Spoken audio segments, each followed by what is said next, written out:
Hi there, and welcome to the Cory Doctorow podcast. It's going to be another quickie podcast today. Not much to report. Another busy week coming up. I'll be speaking tomorrow night, Tuesday night, at the British Library event with William Gibson, and then on Wednesday at the British Science Communications Conference on democratizing technology. And apart from that, I'm just struggling to get ahead of Charlie Stross, who's a writing machine, and we're co-writing this Rapture of the Nerd story together. And boy, he sure turns around his volleys fast. All is well, all is good, and now here is more of Knights of the Rainbow Table. Muskowski sent us another email. We need an expert. No one in a black t-shirt with vaguely threatening slogans a judge won't understand on it. Someone in a tie. Someone with a major university would be good. Your asses are on the line. I've got a crazy idea, I said to Tracy. We'd gone to her house to meet because my place was full of board games, and Tristan was living in a residential hotel that averaged 3 tweaky meth freaks per square yard.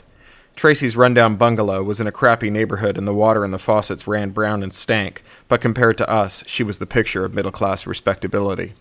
Hit me, Tracy said. Tristan was staring out the window, seemingly oblivious, which either meant that he had drifted off into the realm of pure thought, or he was listening intently and not giving any outward sign of it. What if we ask Neret Padanasai? Yeah, that's a stupid idea, all right, Tracy said. Neret Padanasai was the undoing of the Knights of the Rainbow Table. We'd happened upon his router on a recce mission through the outer Richmond, sniffing it with a clever little protocol analyzer that Tristan had bodged together. It could look at the way that a router broadcasted its ID and managed unsuccessful login attempts and make a highly accurate guesses to the make, model, and firmware running on it. Every router had its idiosyncrasies, and Tristan had made a protracted assessment of those and loaded it into his phone. Tristan's phone had begun its life as a slim and elegant example of the mobile designer's art, but he'd rubber-banded 4 external batteries and an ugly solder-spotted antenna to it, so it looked more like an IED.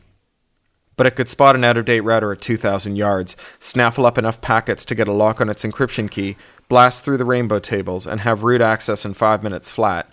Tristan wore out 3 pairs of shoes a year, walking the streets of the Greater Bay Area in search of misconfigured and out-of-date wireless networks. All that walking had melted off the few ounces of fat he'd started with, and left him looking like a cross-hatched anatomical drawing, with a deep farmer's tan that was nut brown beneath the sleeve mark and fish-belly pale above it. He had it set to vibrate, and kept it in his front pocket, and he stalked the streets of San Francisco at a brisk pace, holding an e-reader up to nose height and reading the day's papers. Sir Tristan read an average of 40 daily newspapers a day. He was the 20% of readers who account for 80% of sales. Actually, he was the 1% of 20% who accounts for 80% of sales to the 20%. For someone as otherworldly as an elf, Tristan knew an awful lot about current events. On that day, he was plowing through the day's digital edition of the Singapore Straits Times, a paper that was closer to a comic book than a news source, being heavily censored by Singapore's fun-loving Ministry of Information. But Tristan read for quantity, not quality. His phone started to buzz as he was finishing a report on a wedding ring expo at the International Convention and Exhibition Center. He finished the article, tucked the e-reader into his back pocket, and pulled out his phone and checked the screen. It had found a late-model Linksys router running a 2 generations back version of the firmware that it had shipped with, most likely. Most people never update their routers. It's one of the top vectors for serious, life-destroying pwnage. Tristan's phone had already cracked the password. #BQ*6BFEQDJSDXJ apostrophe W3JLP star U_A /LN comma VKW0NESMXXW apostrophe MSXTEFH2JBK period 40DG2 double quote ERK close curly brace XS comma square bracket semicolon D exponential Z /asterisk 6P1B close curly brace close bracket $ plus underscore X D6Z plus BSBT9 PKFI ampersand KC8MFU 8 plus 0. Okay, so author's note. It goes on like this for another 3 lines. Can we please assume it as read? 256 characters of extremely pseudo-random gibberish, well beyond the capacity of all but the most obsessive human being to recite, remember, or manually enter. A damn good password, in other words, and not the sort of thing you'd expect to find on an out-of-date router, unless it had been set up by a security-conscious friend or relative, say, a visiting granddaughter, and then forgotten. Not that it mattered. Our tables ran 4 times as deep, 2 to the 750 more complex, and Tristan had the latest and greatest version of the router firmware on his phone. It took about 8 minutes for his phone to install the patch, reboot the router, and restore its configuration file, including that Insano network key. It was during that 8-minute period that Vijay Nirat Patanasai, a freelance security expert and sometimes columnist, noticed that his router was going screwy. He already had his own protocol analyzer on the network, and it logged every detail of Tristan's session. Nirat Patanasai used a webcam situated on the old TV antenna on his roof, installed, he said, to help participate in a songbird census the year before, to capture some pretty high-res pictures of Tristan as he stood in place, reading a report on shipping container losses in the Straits Times, while glancing at his phone screen from time to time. From those grainy images, Nirat Patanasai was able to run a reverse lookup against one of the new Snoopy sites that applied face recognition to the photos on the web in order to make guesses about identity. Tristan wasn't hard to find. There had been photos of him on the web going back to the time he was 14 and built his first homepage on GeoCities. But all the recent photos of Tristan featured 2 other people, an angular-jawed woman with straight bangs and glowering eyes and a slightly pudgy, slightly bald guy who liked to wear high-tech giveaway golf shirts and loose-fit jeans with his Birkenstocks. That would be me. Our identities were easy enough to ascertain, too. Tristan was long gone. He was updating the firmware on 3 routers in succession at a low-rise apartment building on the next street, but Nirat Patanasai was still on the case. We didn't know it, but he was peeling our lives like onions. He was good at that. Tracy was very careful about her activities. She didn't need to stalk the streets to find places to perform her good deeds. Instead, she ran network probes through a series of anonymizing proxies, looking for improperly updated server software, mostly content management systems that had fallen behind in their patching schedules. She'd exploit the vulnerabilities, harvest the password file, grab the administrative passwords, take over the machines, update their backends and any ancillary software she found there, and nuke any malware that had been installed before she got there. She averaged 12 machines a day in and day out, and never missed a day, not even when she caught some kind of awful flu that had her seeing cross-eyed and barfing up her lungs for a week. Backtracing Tracy required someone a lot more clued in than any of the admins whose machines she was fixing. But some had made half-hearted attempts at it, dead-ending at her blinds and false fronts. These abortive attempts had been documented on various security message boards, and once or twice Tracy had out-clevered herself by weighing in on these discussions with false clues. She wasn't as subtle as she thought, and Nirat Patanasai combined these with some clever guesses and some very shrewd detective work to turn up some damning evidence that was thoroughly linked to Tracy in about 12 ways. And me? I was the stupidest of us all, really. I used my powers to penetrate wireless networks, snoop on their traffic, pluck weak passwords and poor security practices out of the electromagnetic spectrum, and then I would use throwaway webmail accounts to conduct impromptu security masterclasses with the sloppy, the misinformed, and the careless. Teach a man to fish was my thinking, and at any given time I had about 12 students.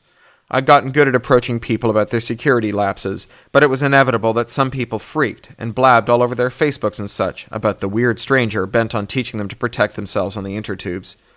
Nirat Patanasai found them too, put 2 and 2 together, and wrote a major expose about us for the Sunday New York Times Magazine, snagging the cover. They held the presses until noon on Saturday so that they could add in the quotes he got from us as the FBI swooped down on us while we were eating bagels and vegan schmear at the hippie place near Tristan's favorite game store. I say swooped, but they were very civilized about it. After they'd stationed guards at the front and rear entrances, 3 officers came in, showed us their badges, read out the charges, and asked us to come quietly. Nirat Patanasai rode in the back of the police wagon with us and used his phone to record a 45-minute interview as we fought traffic to the federal courthouse where we were to be booked and held for arraignment in a crowded and miserable holding cell with an assortment of losers, the luckless, and villains. I can hardly remember the questions he asked us, and I've never brought myself to download the audio file he posted in his Reporter's Notebook special on nytimes.com. But he didn't use any of my quotes in the article, which probably means that I was boring. Tristan got 3 quotes. I don't understand, I fixed your router. And, what kind of phone is that? And, is it running up-to-date firmware?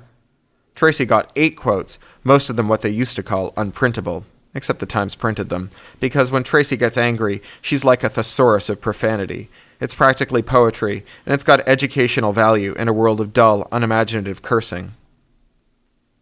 I knew a lawyer, my freshman year roommate in fact, who'd made junior partner at one of those Silicon Valley firms that specializes in patent litigation, finance, and bailing out high-tech executives who've flown their Soviet surplus jets too close to city limits, or mixed an unwise cocktail of high-performance cars, smart drugs, energy beverages, and Humboldt County's stickiest ganja. The thieves had a cybercrime creep who confiscated all our electronics and such, and spirited them away from us, but he turned out to have a heart because he retrieved Albert's, my ex-roommate's, number from me from my phone. Of course, he made me tell him my password in order to unlock the phone. He also made me wait while he did some kind of whole disk copy from the phone's memory to an external drive, just in case the password I gave him was an alternate one that zeroed out the phone's storage, which made me feel flattered that he thought me capable of such subtlety and forethought, and embarrassed that I hadn't thought of it.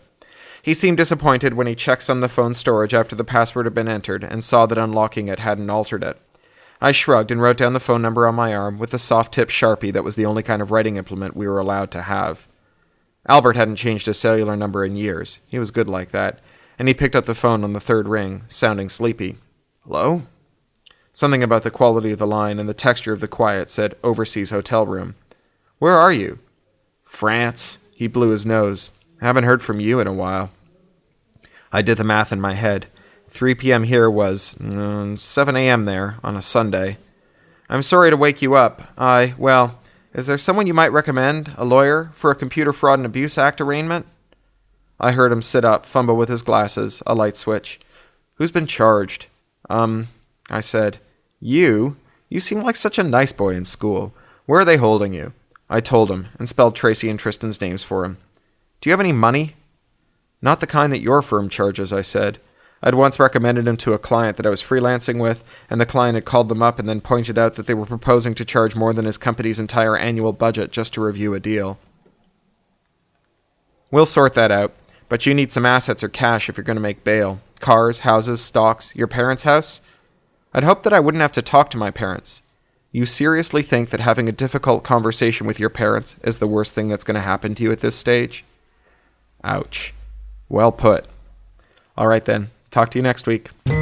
You've been listening to the Cory Doctorow podcast, licensed under Creative Commons Attribution, Non-Commercial, Share-alike US 3.0, or as Woody Guthrie put it in another context, this song is copyrighted in the US under seal of copyright 154085 for a period of 28 years, and anyone caught singing it without our permission will be a mighty good friend of ourn, because we don't give a darn.